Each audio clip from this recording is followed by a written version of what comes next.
और कितना बड़ा संकेत दिया परमात्मा ने उस सत्संग के माध्यम से।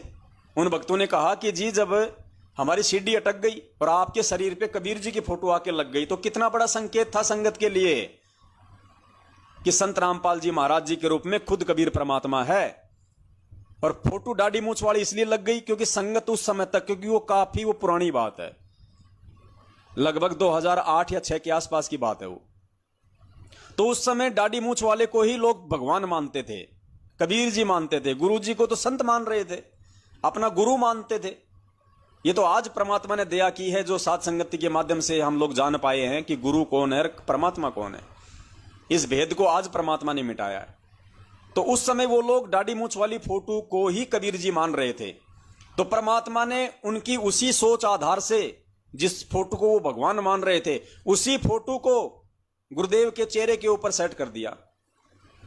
और फिर परमात्मा ने सत्संग में वो चित्र भी दिखाया। बोला जी हमने उसी समय अपने मोबाइल में वो चित्र खींच लिया।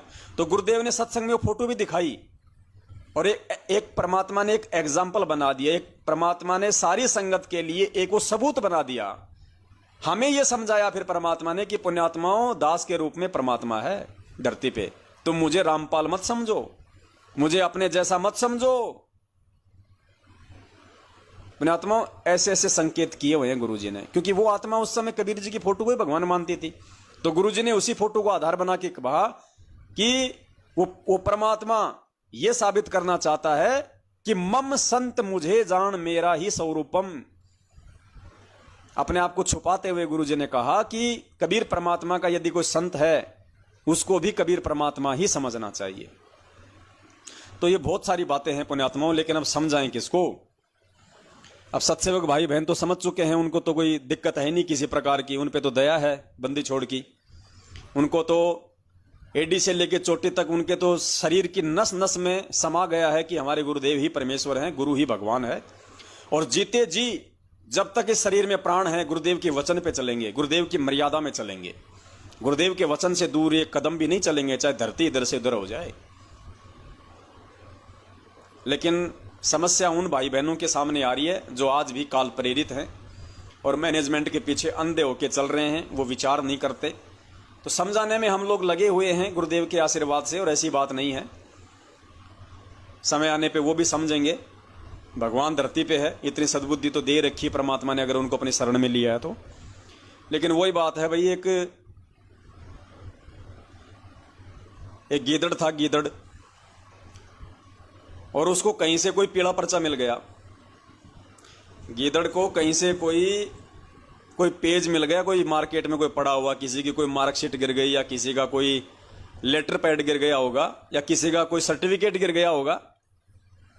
तो गीदड़ उसको उठा के जंगल में ले गया अपनी वाइफ के पास, गीदड़ी के पास।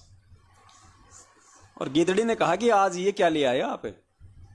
बोले चल चल तुझे गांव घुमा के लाता हूं। गांव कहां, जंगल में पड़ी रहती है 24 घंटे, यहीं घास फूस खाती है। चल आज मैं तुझे गांव की सैर करा के लाता हूं। तो उसने कहा जी गांव में तो कुत्ते रहते हैं, गांव में तो कुत्ते रहते हैं, वो खा जाएंगे हमारे को। अरे ऐसे कैसे खा जाएंगे, ये देख लाइसेंस है मेरे पास में, भारत सरकार द्वारा मान्यता प्राप्त, मेरे पास लाइसेंस है गांव में घूमने का, दिखा दूंगा वहां पे। गांव वाला कोई कुछ कहेगा, गांव का सरपंच कुछ कहेगा, और कुत्तों की क्या औकात बावड़ी, चल मेरे साथ तुझे आज गांव की सैर करा के लाता हूं। तो वो भी हो गई तैयार। अब दोनों पति पत्नी लेके अपना सर्टिफिकेट अपने गांव की तरफ चल दिए। अब जैसे गांव के नजदीक गए तो गांव के आसपास कुत्ते होते ही हैं। तो जैसे वो 100-150 मीटर आए गांव के पास में, कुत्तों की नजर पड़ी और कुत्तों ने भौं भौं करना शुरू किया। उनको देखकर दौड़ लगा दी उनके पीछे। अब वो गीदड़ तो वहीं 100 मीटर से ही उधर से भाग लिया, उधर ही दौड़ लगाई उसने, पीछे देखा ही नहीं मुड़ के गीदड़ी आ रही है कि नहीं आ रही है। तुरंत लेके अपना पट्टा और रफू चक्कर दौड़ लगा दी। अब गीदड़ी वहीं खड़ी रही। उसने कहा जी क्यों भाग रहे हो, क्यों भाग रहे हो? उसने कहा अरे नालायक तू भी भगले। उसने देखा रे वो तो पीछे रह गई। अरे बोलो क्या कर रही है वहां पे, मरेगी क्या? दौड़ दौड़, खा जाएंगे। तो गिदड़ी ने कहा जी घबराने की जरूरत क्या है, आपके पास में तो लाइसेंस है ना। आपके पास तो पट्टा है, पट्टा सर्टिफिकेट है ना आपके पास तो गांव में घूमने का, तो दिखा दो इनको, इनको पढ़ा दो कि देख भाई मेरे पास में गांव में घूमने का सर्टिफिकेट है। तो गिदड़ बोराले नालायक, किसको समझाएं किसको बताएं, ये सारे के सारे अनपढ़ हैं। ये सारे के सारे कुत्ते अनपढ़ हैं, इनको पढ़ना लिखना नहीं आता, तो कौन लाइसेंस बांचेगा, तो भगले यहां से। अब जब ये बात सुनी गिदड़ी ने कि सारे के सारे कुत्ते मूर्ख हैं, अनपढ़ हैं, इनके समझ में नहीं आएगा इसमें क्या क्या राम कहानी लिखी हुई है, तो गिदड़ी भी दौड़ लगा दी वहां से, दोनों अपने जंगल में वापस। तो पुण्यात्मा हम कोशिश तो कर रहे हैं समझाने की लोगों को, जो पढ़ा लिखा है वो तो मान जाता है बेचारा, वो तो वीडियो देख के समझ जाता है सत्सेवकों के कि भैया इनके पास में लाइसेंस है परमपिता परमेश्वर सदगुरु रामपाल जी महाराज जी की तरफ से साध संगति का, और भैया इनकी बातें सुनो, सुनोगे तभी तो विचार करोगे।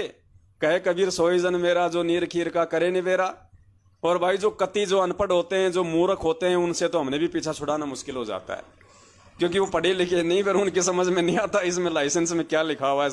कई कहते हैं क्या है साध संगति वाद संगति, हम नहीं जानते, हम तो गुरु जी का आदेश जानते हैं।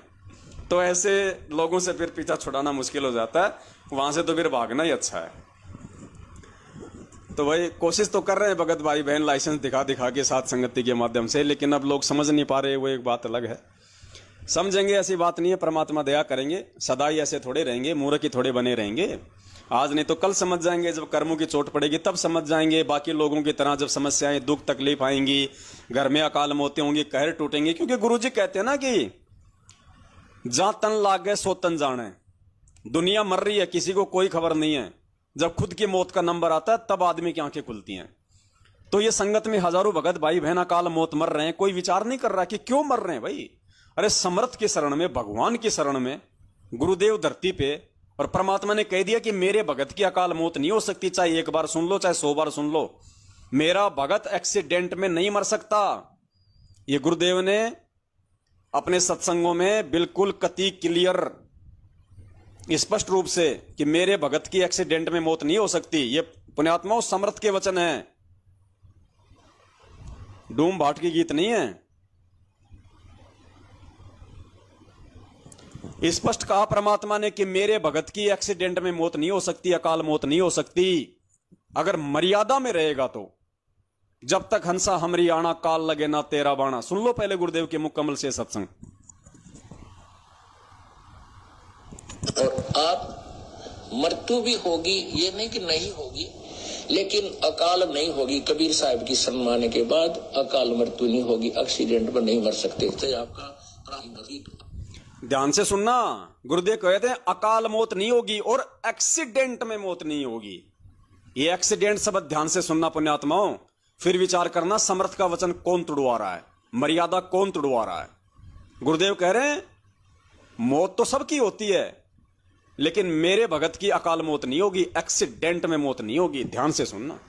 और आप मृत्यु भी होगी, ये नहीं कि नहीं होगी, लेकिन अकाल नहीं होगी। कबीर साहब की सम्माने के बाद अकाल मृत्यु नहीं होगी, एक्सीडेंट में नहीं मर सकते। चाहे आपका प्रारब्ध भी मरने का हो। गुरुदेव क्या कह रहे हैं, एक्सीडेंट में मौत नहीं होगी, चाहे आपका प्रारब्ध भी मरने का क्यों ना हो, चाहे आपके भाग्य में एक्सीडेंट से ही मरना क्यों ना हो। यदि आप कबीर परमेश्वर की शरण में आ गए, गुरुदेव की शरण में आ गए, आपके भाग्य में भी यदि एक्सीडेंट से मौत है तो नहीं हो सकती। सुनिए, आने के बाद नहीं कि नहीं होगी, लेकिन अकाल नहीं होगी। कबीर साहब की सम्माने के बाद अकाल मृत्यु नहीं होगी, एक्सीडेंट में नहीं मर सकते। चाहे आपका प्रारब्ध भी मरने का हो। किसका जो पूर्ण रूप से मालिक पर समर्पण है और मर्यादा में रहता है। जब लग हंसा हमरी आना, काल लगे ना तेरा बाणा। परमात्मा धमकाते हैं इस काल को कि जब तक जीव मेरे आन कान में रहेगा, मेरी मर्यादा में रहेगा, नियम में रहेगा, काल तेरी चाल नहीं चलेगी, तेरा कोई तीर उस पर नहीं लग सकता। जैसे अकाल मार देता, दुर्घटना में मृत्यु करा देता, कि हार्ट अटैक कर देता या किसी और कारण से। तो स्पष्ट कहा गुरुदेव ने कि मेरे भगत की अकाल मौत नहीं हो सकती, दुर्घटना में मौत नहीं हो सकती, एक्सीडेंट में मौत नहीं हो सकती, चाहे उसके भाग्य में एक्सीडेंट क्यों ना हो। किसकी नहीं हो सकती? जो पूर्णतया मर्यादा में रहेगा। अपने आत्माओं, अगला वीडियो आप सुनना, सन 2019 का ये वीडियो है। महाराष्ट्र के लातूर जिले से 2 बसें भर के हिसार की तारीखों पे जा रही थी और राजस्थान के नागौर में दोनों बसों का एक्सीडेंट हो गया। 12 भगत ऑन द स्पॉट मरे 2019 में। 3 भगतों की तो गर्दन धड़ से अलग हो गई, किसी का हाथ कट गया, किसी का पैर कट गया। ऑन द स्पॉट, एक बच्चा 4 महिलाओं समेत 12 लोगों की उस एक्सीडेंट में ऑन द स्पॉट मौत हुई राजस्थान में। क्यों भाई? वो तो मर्यादा में थे, हिसार की तारीखों पे जा रहे थे ना, तो हिसार तारीखों पे जाने का तो गुरुजी का आदेश है आप लोगों के अनुसार, तो वो तो गुरुजी के आदेश की पालना कर रहे थे, वो तो मर्यादा में थे। क्यों मरे 12 भगत एक साथ?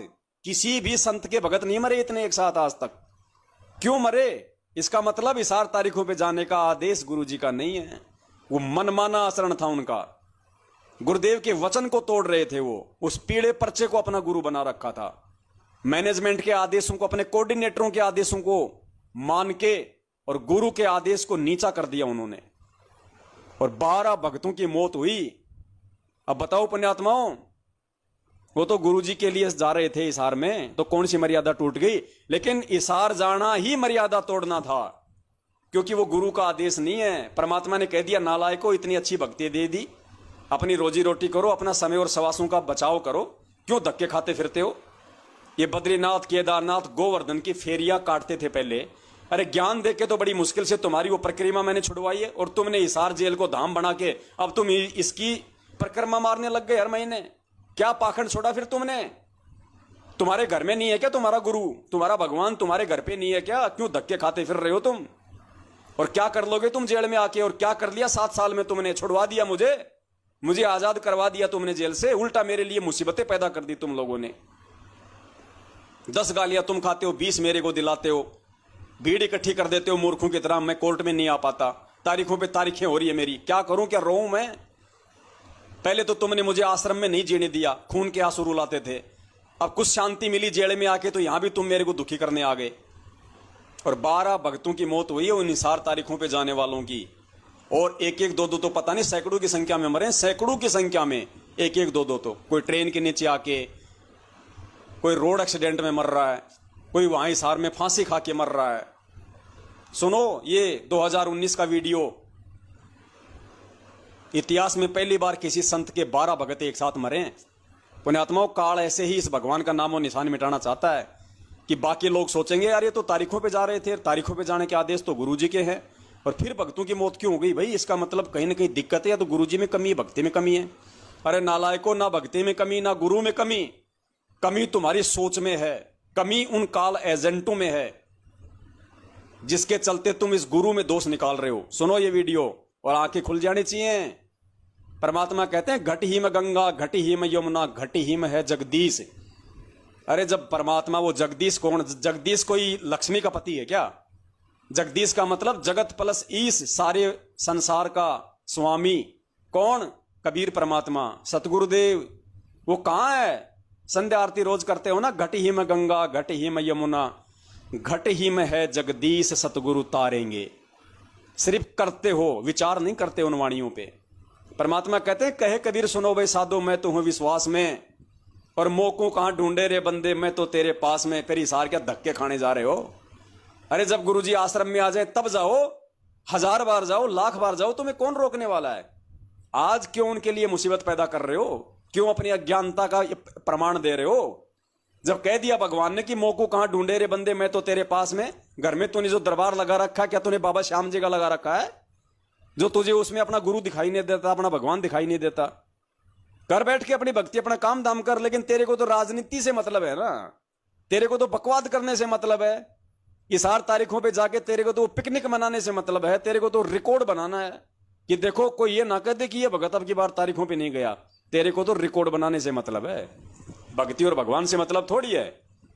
अब जैसे ये मर रहे हैं ना हिसार तारीखों पे जाने वाले, अब कोई कहेगा भैया ये क्यों मरे, बाकी लोग जा रहे थे वो क्यों नहीं मरे? देखो भैया, परमात्मा ने इसका पूरा विश्लेषण किया हुआ है।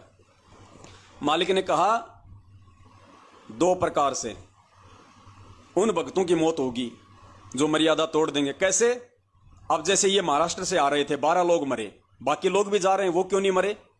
गुरुदेव ने कहा कि जब ऐसा समय आ जाता है कि एक तरफ तो उस भगत का कोई कमजोर संस्कार सामने आना होता है, यानी एक तरफ तो किसी भगत का बिल्कुल कमजोर संस्कार आ रहा है, उसका बुरा समय चल रहा है, पिछले पाप कर्म इतने ज्यादा हावी हैं, उसके जो संचित कर्म है वो इतने ज्यादा हैं पाप कर्म।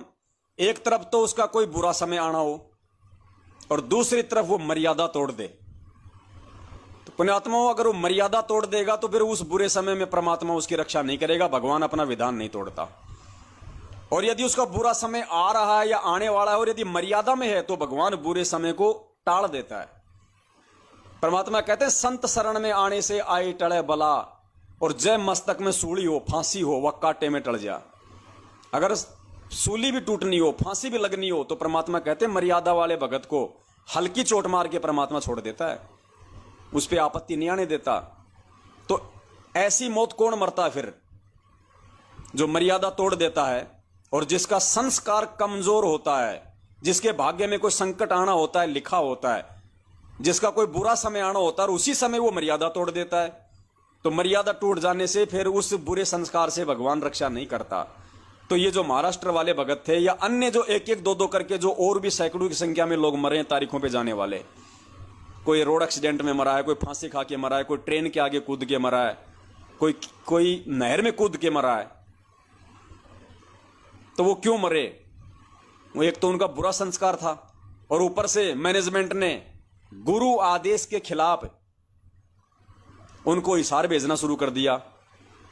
तो गुरुदेव के ज्ञान को ना समझ के, गुरुदेव के ज्ञान आधार पे ना चल के, जब तुम मैनेजमेंट के आधार से, अरे किसने सुना हिसार जेल में जाके, किसने सुना कि बेटा तारीख पे आया करो? इस संगत में कोई एक भी माई का लाल ऐसा है जो ये कह दे कि मैं हिसार तारीखों पे जा रहा हूं तो मैं गुरुजी से जेल में मिलके आया था और गुरुजी ने मुझसे कहा था कि बेटा तारीख पे आया करो? अगर जिसको गुरुजी ने कहा है कि बेटा तारीख पे आया कर तो वो जाए, वो ठीक है। लेकिन जिसने नहीं सुना वो दूसरे के कहने से उस बात को गुरु आदेश मान के क्यों मूर्ख बन रहा है? क्यों मूर्ख बन रहा है? अरे मेरे पेट में दर्द है और मुझे गुरु जी ने कह दिया कि बेटा तू वो टैबलेट खा, तू पेट दर्द की वो फला फला टैबलेट खाया कर, और मैं कह दूं भाई गुरु जी ने आदेश दे दिया भक्तों को फलानी फलानी टैबलेट खानी है, अब जिसके पेट में दर्द है वो तो खाए तो ठीक है, और जिसके पेट में दर्द नहीं है वो नालायक भी वो टैबलेट खाना शुरू कर देता है, तो क्या होगा फिर? नई बीमारी पैदा हो जाएगी ना। तो जिसको गुरु जी ने इस तारीखों पे आने का आदेश दिया है ना, वो जाके मरे वहां पे, वो जाए अपनी तारीखों पे, कोई दिक्कत नहीं, हमारे को कोई वो ऑब्जेक्शन नहीं, क्योंकि डायरेक्ट उसने गुरु से आदेश लिया है या उसको डायरेक्ट गुरु जी ने ये बात कही है। और वही व्यक्ति उस आदेश को सबको बताए कि भाई सबके लिए आदेश दिया, तो हम कैसे मानेंगे रे भैया? हम क्यों माने तेरी बात? और दूसरा ज्ञान आधार से बिल्कुल बेकार, बिल्कुल खिलाफ, विपरीत, कोई मतलब ही नहीं निकलता। तो पुण्यात्माओं इस प्रकार से आप लोगों को मूर्ख बनाया गया है। कोई भी बता दो मुझे एक भी ये 4 तारीखों पे जाने वाले टोल के टोल जिन्होंने गुरुजी से आदेश ले रखा कि गुरुजी आपके तारीख पे आएंगे नहीं आए, या गुरुजी ने बोल रखा हो सन्मुख आमने सामने कि बेटा तारीख पे आया कर। अरे तो जिसको आदेश दिया वो जाओ ना, बाकी संगत को क्यों मूर्ख बना रहे हो? क्यों भेड़ बकरियों की तरह उनके कर्म फुड़वा रहे हो? तो ये कारण था पुण्यात्माओं वो हिसार तारीखों पे जाने के बावजूद भी लोगों की मौत होना, क्योंकि एक तो उनका बुरा संस्कार था, ऊपर से गुरु मर्यादा मैनेजमेंट ने तुड़वा दी। अब आप कहोगे साहब मैनेजमेंट क्यों नहीं मर रहा? भाई साहब पाप और पुण्य का खेल है। जब तक आपके पास में पुण्य है कितने भी कुकर्म कर लो बाड़ी बाका नहीं होगा, और जिस दिन आपके पुण्य खत्म हो जाएंगे और सतगुरु से दुश्मनी मोल लेके तो सैकड़ों गुना तेजी से पुण्य समाप्त करना है।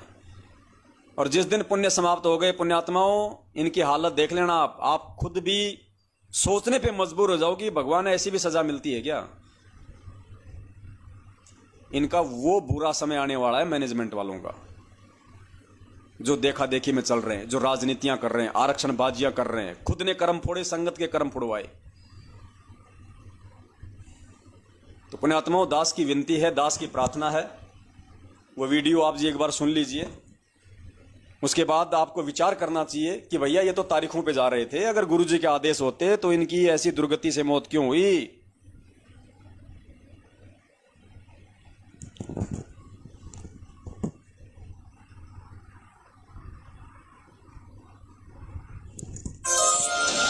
नमस्कार, वन इंडिया हिंदी में आपका स्वागत है। राजस्थान के नागौर में शनिवार तड़के बड़ा हादसा हो गया। नागौर के कुचामन सिटी के पास 2 मिनी बसें बेकाबू होकर पेड़ से टकरा गई। इस हादसे में 12 लोगों की मौत हो गई, जबकि दर्जन भर लोग घायल हैं। घायलों को स्थानीय अस्पताल में भर्ती कराया गया है। पुलिस के मुताबिक महाराष्ट्र के लातूर और सोलापुर के लोग 2 मिनी बस में सवार होकर हरियाणा के हिसार जा रहे थे। बस किशनगढ़ हनुमानगढ़ मेगा हाईवे से कुचामन सिटी के पास से गुजर रही थी, तभी सामने लावारिस गौवंश आ गए। इन्हें बचाने की कोशिश में एक मिनी बस बेकाबू हो गई और सड़क किनारे खिजड़ी के पेड़ से जा टकराई। उसके पीछे चल रही बस भी बेकाबू हो गई और पेड़ से टकरा गई। वहीं इस दर्दनाक हादसे में एक बच्ची और 4 महिलाओं समेत 12 लोगों की मौत हो गई। वहीं दोनों बसों में सवार यात्रियों में से 10 लोग घायल हैं, जिनमें से 6 की हालत बेहद गंभीर बताई जा रही है। फिलहाल इस खबर में इतना ही। तमाम अपडेट्स के लिए बने रहिए वन इंडिया। पुण्यात्माओं, विनती है दास की, ज्ञान को आधार बनाओ, परमेश्वर को अपने पास में समझो, अपने गुरु जी को अपने घट में समझो, अपने घर में समझो। आपने जो दरबार लगा रखा है, किसका लगा रखा? फिर किसको दंडवत करते हो? दीवारों को करते हो या अपने गुरुदेव को साक्षी मान के करते हो? 3 टाइम की आरती किसको साक्षी मान के करते हो? हाथ जोड़ के संध्या आरती में मेरे गुरुदेव भगवान दियो काट काट की फांसी, दीवारों को कह रहे हो या अपने गुरुदेव को कह रहे हो? तो ये कोई परिस्थिति है? गुरुदेव बैठे हैं जेल में, तो ऐसी स्थिति में हमने ज्ञान को आधार बना के अपने घर पे भक्ति करनी है। और जब गुरुजी आ जाएं उसके बाद जाओ ना, कौन मना करेगा आपको? मना करने वाला मूर्ख होगा।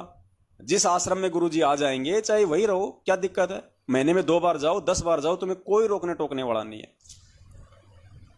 तो इनके मैनेजमेंट वालों के डराने से, इनके बहकाने से ना डरो ना बहको। ये भक्ति ज्ञान आधार की है। इन्होंने तुम्हें डरा रखा कि 6 महीने में एक बार भी हिसार जेल में नहीं गए, एक बार भी गुरुजी की तारीख पे नहीं गए तो तुम्हारा नाम खंड हो जाएगा, गुरुजी का आदेश है। अब बताओ ये कौन सा नियम आ गया? अरे गुरुजी जेल में है, आश्रम में हो तो हम जाएंगे ना, कि क्या दिक्कत है?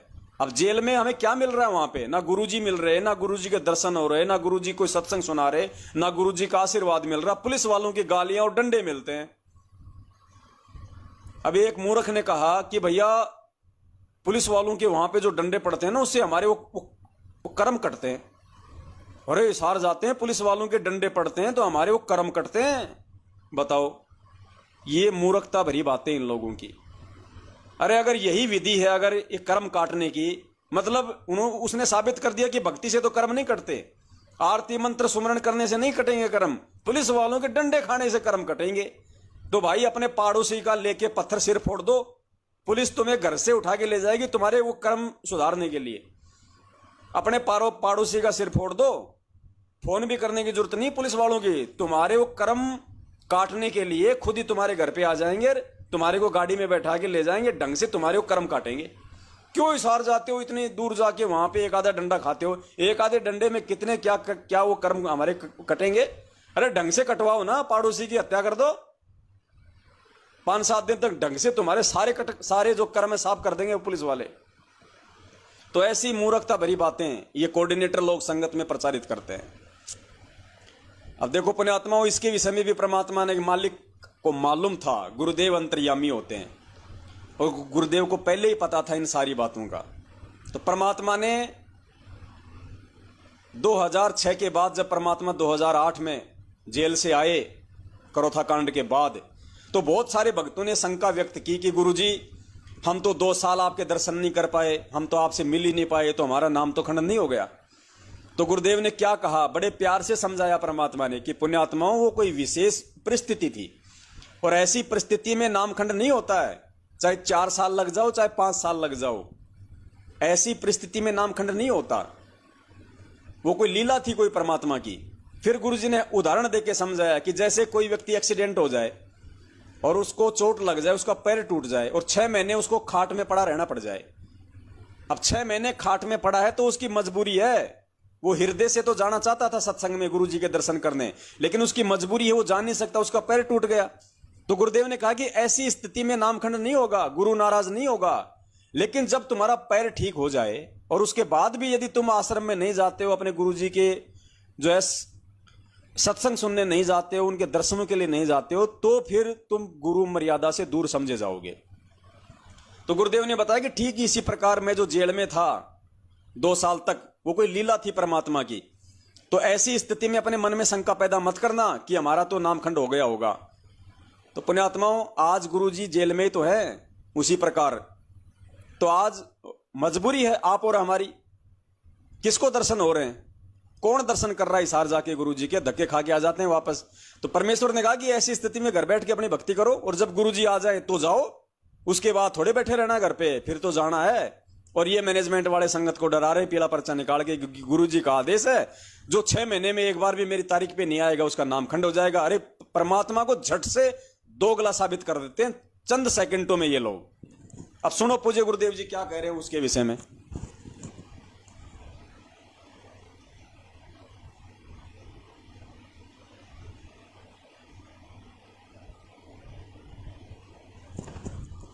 ध्यान से सुनना परमात्मा का सत्संग। कितने अच्छे से परमेश्वर ने समझाया, क्योंकि मालिक को मालूम था कि 2014 में भी कांड होगा, उसके बाद भी मैं जेल जाऊंगा, और ऐसे ही मेरी आत्माओं को 6-6 महीने का नाम लेके मूर्ख बनाया जाएगा।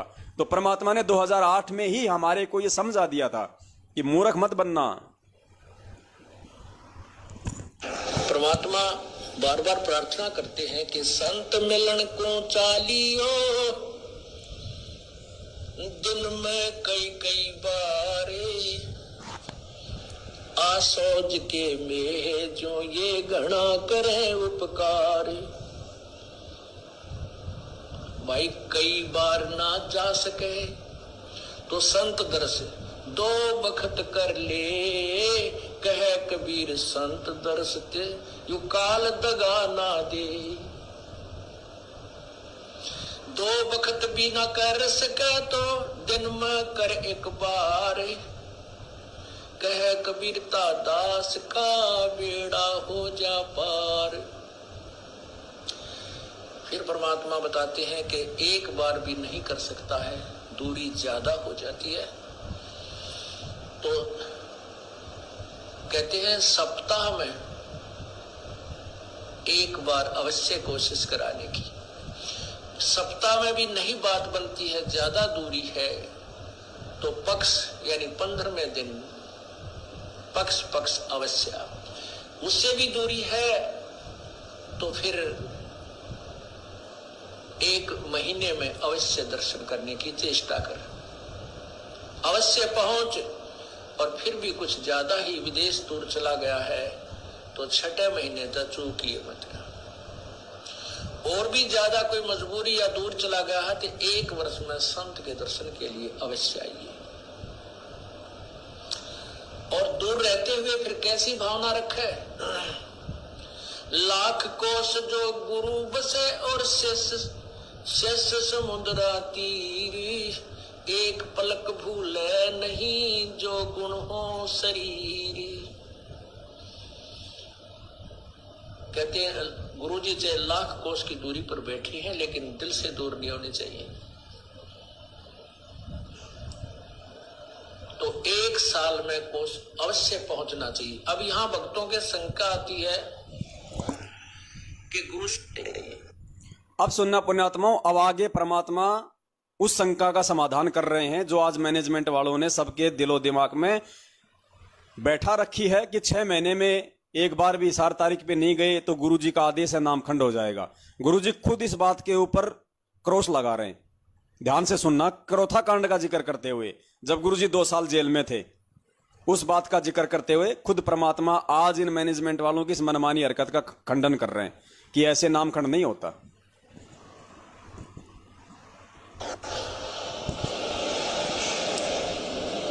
तो 1 साल में कोस अवश्य पहुंचना चाहिए। अब यहाँ भक्तों के शंका आती है कि गुरुजी अब 1.25 वर्ष तक अज्ञात रहे, दर्शन नहीं हो सके, तो क्या हमारे ऊपर क्या हमारा जो नाम तो फिर खंड नहीं हो गया है? ऐसा कुछ नहीं है। ये लीला परमात्मा की है। जैसे कोई एक्सीडेंट हो जाता है और वही उसमें टांग टूट गया, प्लास्टर बांधे रहना पड़ता है और चारपाई पे लेटा पड़ा रहना होता है। लेकिन जब ठीक हो जाए, जब थोड़ा ही पड़ा रहना है, फिर तो काम करे, घूमे, फिर अपने सारे कार्य सुचारू करे। तो ये कोई लीला है परमात्मा की, इनमें ऐसा कोई दोष नहीं आता। क्योंकि आप तो रो रहे थे, आप गुरु जी से दूर नहीं थे, आपकी आत्मा तड़प रही थी और उन नादान लोगों ने स्वयं भी पाप कमा लिया, जिन्हें हमारा विरोध करके ये ऐसा झूठा केस बनाकर परमात्मा के कुत्तों को सजा उन्होंने हमारे को प्रताड़नाएं दी, जेल में डाला। अब मुझे इस बात का डर है कि उन गेला के बनेगी।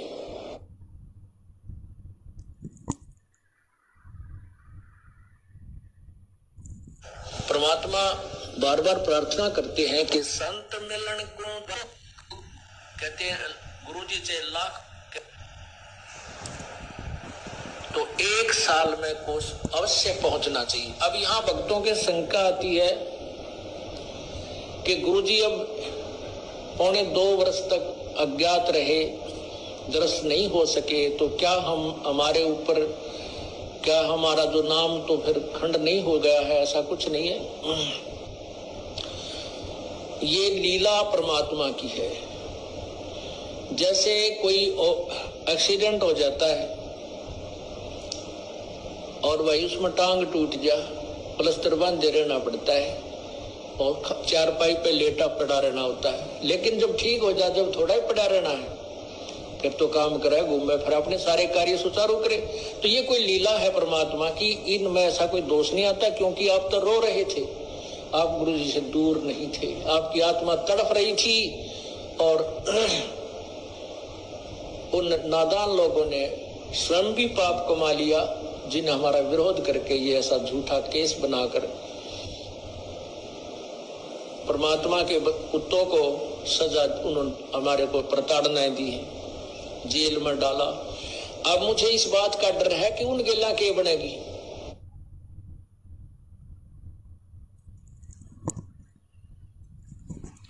तो पुण्यात्मा, यहां परमात्मा ने बिल्कुल स्पष्ट कर दिया है, कोई मीन मेख वाली बात नहीं छोड़ी गुरुदेव ने कि जैसे एक्सीडेंट हो जाता है 6 महीने खाट में पड़ा रहना पड़ता है। तो ये बरवाला कांड एक एक्सीडेंट है, हमारी मजबूरी है।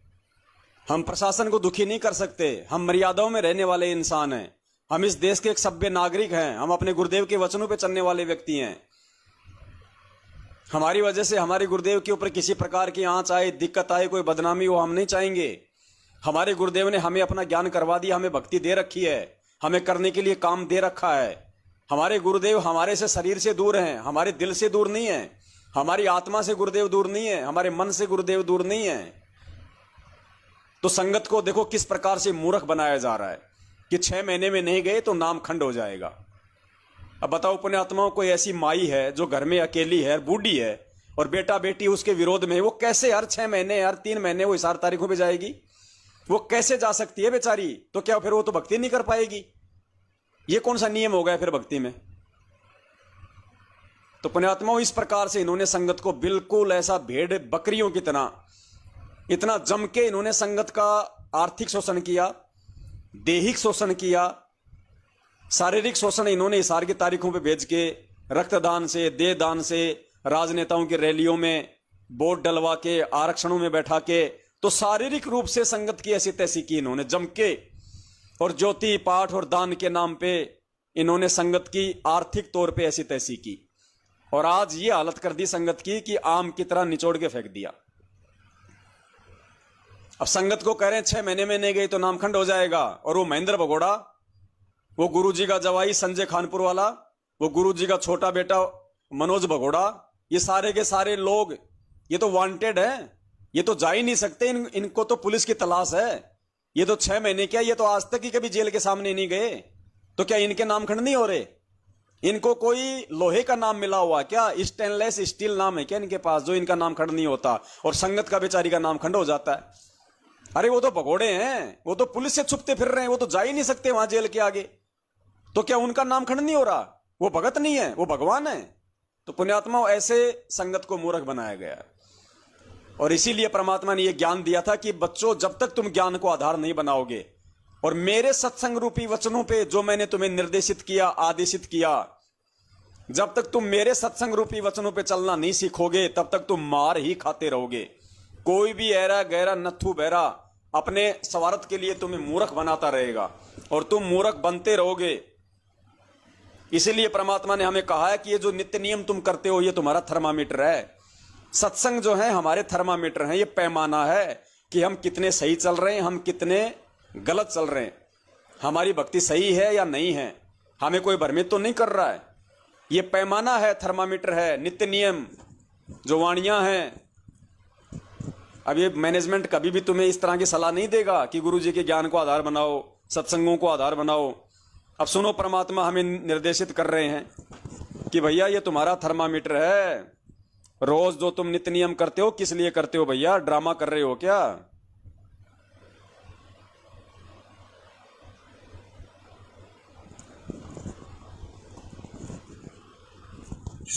आप प्रतिदिन नित्य नियम करते हो, नित्य नियम सुबह वाले, और उसको आप केवल एक गीता वाले पाठ की तरह खींच देते हो, क्योंकि हमने सीडी पर रखी है, वो कैसेट पर रखी है, आप जी उसको सुनते हो, उसी के आधार से आपकी अब कुछ दिनों में आपके वो याद हो जाएंगे। तो उनको केवल प्रतिदिन पाठन करने मात्र से लाभ नहीं होगा। उसके अंदर क्या कुछ मालिक का आदेश है, वो स्वाध्याय का ये करना का ये उद्देश्य होता है कि उसमें आदेश क्या दिया गया, उस पर हम खरे हैं कि नहीं, कितना ठीक चल रहे हैं। ये प्रतिदिन अपना टेम्परेचर खुद ही थर्मामीटर लाकर देख लेना चाहिए, इसलिए ये थर्मामीटर है। इसलिए ये थर्मामीटर है। नित्य नियम, सत्संग, वाणियां, शब्द, साध संगति, ये थर्मामीटर बताया गुरुदेव ने। थर्मामीटर का काम क्या होता है? बुखार को मापना कि भैया बुखार कितना है, कम है, ज्यादा है, नहीं है। तो ये हमारा भक्ति का थर्मामीटर है। गुरुदेव के सत्संग, गुरुदेव के नित्य नियम। पुण्यात्माओं, आज भी यदि हम इस ज्ञान को आधार नहीं बनाएंगे तो फिर कब बनाएंगे? तो दास की तो यही विनती आप सभी भाई और बहनों से कि पुण्यात्माओं, मत किसी के चक्करों में पड़ो। जब तक संत रामपाल जी महाराज हिसार जेल से बाहर नहीं आ जाते हैं, उनकी मौज, वो आवे कल आ जावे, वो आवे तो 2 साल बाद आवे, वो आवे तो 5 साल बाद में आवे। जब तक गुरुदेव हिसार जेल से बाहर नहीं आ जाते हैं, या जब तक आप गुरुदेव जी से आमने सामने कोई आदेश प्राप्त नहीं कर लेते हो, तब तक आपने ये सत्य भक्ति अपने घर पे रह के करनी है। अपने गुरुदेव को अपने दिल से दूर मत करो, अपने गुरुदेव को अपनी अंतरात्मा से दूर मत होने दो। ये शरीर आज है, ये कल नहीं होगा। और जब कल गुरुदेव आ जाएंगे तो शरीर रूप से भी मिलेंगे, दर्शन करेंगे, सत्संग सुनेंगे। लेकिन जब तक गुरुदेव हिसार जेल से बाहर नहीं आ जाते हैं, सत्संगों को अपना गुरु बनाओ, सत्संगों को अपना असली सतगुरु बनाओ। ज्ञान ही तुम्हारा असली गुरु है। ये शरीर वाला गुरु भी आज है, कल नहीं होगा। उस समय क्या करोगे फिर? उस समय भी ज्ञान को ही आधार बनाना पड़ेगा। आने वाली आत्माएं ज्ञान को आधार बना के भक्ति करेंगी। पुण्यात्माओं, किसी के बहकावे में मत आओ। किसी भी कुपात्र को ज्योति पाठ और दान का पैसा मत दो।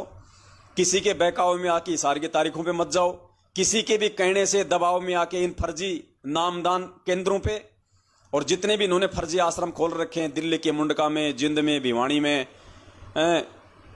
कुरुक्षेत्र में, जहां भी इन्होंने खोल रखे हैं देश विदेश में, यानी कहने का मतलब है आपका आश्रम आपका घर है जब तक गुरुजी नहीं आ जाते। आपका घर ही आपका मिनी आश्रम है। गुरुजी के सत्संग ही हमारा गुरु है। किसी के चक्करों में मत आओ। अगर जुड़ना है तो सत्सेवकों के साथ जुड़ो, जुड़ना है तो ज्ञान आधार से साध संगति से जुड़ो, जुड़ना है तो परमेश्वर के वचनों से जुड़ो। और कहीं धक्के मत खाओ। किसी नामदान केंद्र पे कोई भगवान नहीं बैठा, कोई जानवर नहीं है भगवान जो नामदान केंद्र वालों ने बांध के रखा हो। वहां जाओगे तो ही आशीर्वाद मिलेगा। इन मिट्टी और पत्थरों के फर्जी आश्रमों में भगवान नहीं है। आज हमारे लिए वो बरवाला आश्रम भी मिट्टी है, मिट्टी। जब तक हमारे गुरुदेव के पैर उस आश्रम में थे, वो आश्रम हमारे लिए आश्रम था। आज हमारे लिए आश्रम नहीं है। आज हमारा असली आश्रम हमारा घर है, जहां भगवान का दरबार लगा हुआ है, जहां बैठ के हम 3 टाइम की आरती करते हैं, मंत्र करते हैं, सत्संग सुनते हैं। परमात्मा ने खुद अपने सत्संग में कहा कि तुम्हारा घर तुम्हारा मिनी आश्रम है। नालायकों, क्यों धक्के खाते हो, क्यों भटकते फिरते हो? अरे जब गुरुजी आ जाएंगे तब जाएंगे ना परमात्मा के पास में, जहां गुरुदेव हमें बुलाएंगे, जिस आश्रम में आएंगे। तो सुनो, ये परमेश्वर का आदेश है, ये मालिक का सत्संग ही तो आदेश है गुरुदेव के। और कौन से आदेश होते हैं? और